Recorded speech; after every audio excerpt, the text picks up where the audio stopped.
Halo Shalom, wanitanya Allah dimanapun saudara berada. Saya sangat bahagia hari ini bisa kembali share satu kebenaran firman Tuhan buat kita sebagai seorang wanitanya Allah yang berpengaruh di dalam roh untuk semua orang sekeliling kita.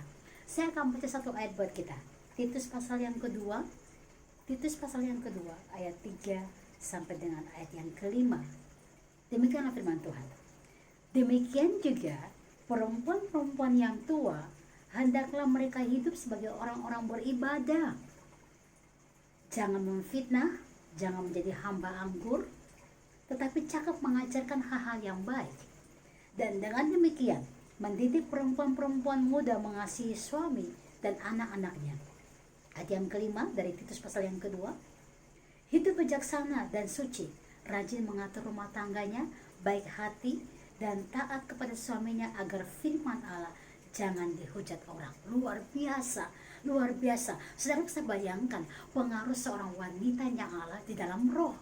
Sebagai seorang wanitanya Allah yang sudah berusia, Tuhan mengajarkan kita bagaimana kita punya attitude, etika kehidupan yang berpengaruh kepada perempuan-perempuan di bawah kita. Makanya memang banyak hal yang kita lihat juga saat seorang ibu tidak bisa memberikan contoh kepada anak perempuan, anak gadisnya, maka itu akan terus menjadi bagian yang menjadi batu sandungan kepada anaknya saat dia menikah, sampai kepada saat dia punya anak pun seperti itu. Nah, penting sekali, makanya kenapa saya Paulus mengajarkan di sini bagaimana perempuan-perempuan yang sudah tua, sudah berumur maksudnya ya, yang punya pengalaman lebih, yang sudah menikah ya, hendaklah mereka hidup sebagai orang-orang yang beribadah. Kenapa saudara? Karena seorang yang sudah menikah atau yang sedang membangun rumah tangga, saat dia nggak punya hubungan dengan Tuhan, ini akan menjadi satu celah bagi dia untuk tidak bisa menghormati akan suami dan tidak bisa menghargai apa yang Tuhan titipkan sebagai anak-anak dalam rumah tangganya. Makanya Tuhan berkata yang paling pertama adalah orang-orang tua, hidup mereka adalah hidup yang beribadah, saudara. Karena seorang wanitanya Allah, kalau dia takut akan Tuhan, fungsi rohnya akan luar biasa. Dan Tuhan mengajarkan begini, kalau sudah beribadah, jangan memfitnah. Nah, mengapa? Karena perempuan ini kata-katanya kadang-kadang sebagai senjata yang membunuh atau senjata yang memerdekakan. Ada dua. Senjata mulut ini saudara pakai untuk membunuh orang, ya, mencelakai seseorang, atau senjata roh saudara pakai untuk memenangkan dia untuk kemuliaan Tuhan. Makanya Tuhan berkata jangan memfitnah. Fitnah adalah satu keadaan di mana kita tidak sinkronisasi dengan sebuah fakta, tapi kita menceritakan kesukaan kita adalah saat orang lain gak suka sama kita, kita paling gampang untuk menjatuhkan dia. Nah, Tuhan berkata orang perempuan yang sudah dewasa, dia akan beribadah, dan seorang yang beribadah tidak akan pernah tinggal di dalam roh yang suka memfitnah. Yang kedua, jangan menjadi hamba anggur. Maksudnya apa? Terikat dengan sesuatu yang bisa mencelakai dirinya. Dia harus terikat dalam Roh Kudus. Dia hanya harus terikat di dalam Tuhan dia, bukan terhadap hal-hal keinginan daging dia. Nah, yang berikut, jangan menjadi orang yang di ayat yang keempat, coba lihat saudara. Seorang perempuan harus mendidik perempuan muda mengasihi suami dan anak-anaknya.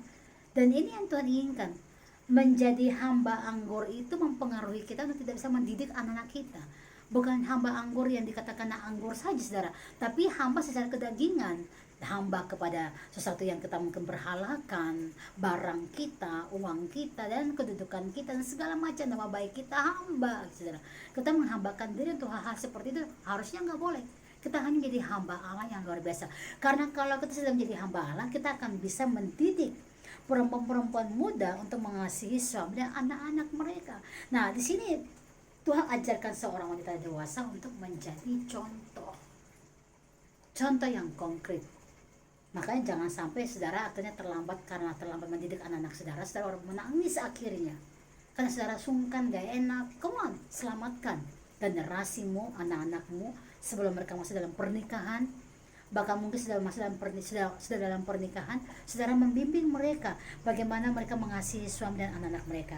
Ayat yang kelima, Dalam Titus 2, hiduplah bijaksana dan suci, rajin mengatur rumah tangganya, baik hati dan taat kepada suaminya, agar firman Allah jangan dihujat orang. Orang tua harus bisa mendidik anak-anak muda perempuannya untuk menghormati akan suaminya.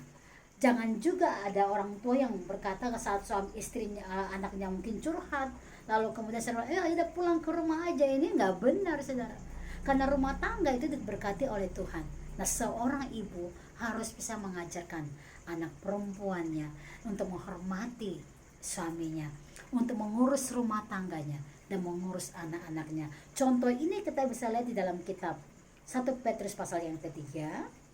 Ya, ini penting sekali. Wanitanya Allah, engkau dan saya harus tahu fungsi kita masing-masing, karena kalau tidak kita bisa menghancurkan setiap generasi kita dengan pola pendidikan kita sendiri yang salah. Tapi ingat, wanita yang sudah dewasa, saat dia beribadah, dia akan bisa mengatur rumah tangganya dengan sangat baik. Kita lihat, saudara, 1 Petrus pasal yang ketiga, ayat yang pertama dan yang kedua. Demikian juga kamu, hai istri-istri, tunduklah kepada suamimu, supaya jika ada di antara mereka yang tidak taat kepada firman, mereka juga tanpa perkataan dimenangkan oleh kelakuan istrinya. Ayat 2, jika mereka melihat bagaimana murni dan saleh hidup istri mereka itu, luar biasa. Nah, jadi kalau saudara punya anak bermasalah di rumah tangga, jangan suruh dia pulang ke rumah saudara. Saudara harus bimbing dia, karena Alkitab katakan wanita itu harus punya kehidupan yang saleh. Justru wanita menjadi contoh yang baik untuk suaminya, sehingga waktu suaminya melihat tanpa perkataan istrinya, suaminya mendapati bahwa istrinya orang yang takut Tuhan dan mencintai Tuhan, dan akhirnya suami dapat diubahkan oleh kelakuan istrinya yang baik. Nah, ini buah dari mana? Buah dari seorang ibu yang turun kepada anaknya, yang mengajarkan anak putrinya sebelum masuk ke dalam rumah tangga, bahkan sebelum masuk ke dalam rumah tangga, dia mengajarkan anak-anak perempuannya untuk menghormati suaminya. Nah, Tuhan inginkan sebagai seorang wanitanya Allah, sebagai seorang ibu, bagaimana bertanggung jawab untuk sedini mungkin mengajarkan anak-anak gadis, anak-anak perempuannya untuk menghormati orang tua. Dan saat dia sudah menikah nanti, dia menghormati suaminya, dan dia mengajarkan akan anak-anaknya untuk takut akan Tuhan. Ingat, jangan ada yang mengeluh juga, aku menyesal menikah karena apa, setelah menikah baru saya tahu kelakuan suaminya. Lalu kemudian engkau sebagai ibu berkata, ayo sudah, ayo pulang ke rumah saya aja, kalau begitu ngapain dengan dia. Bahaya, saudara, ya.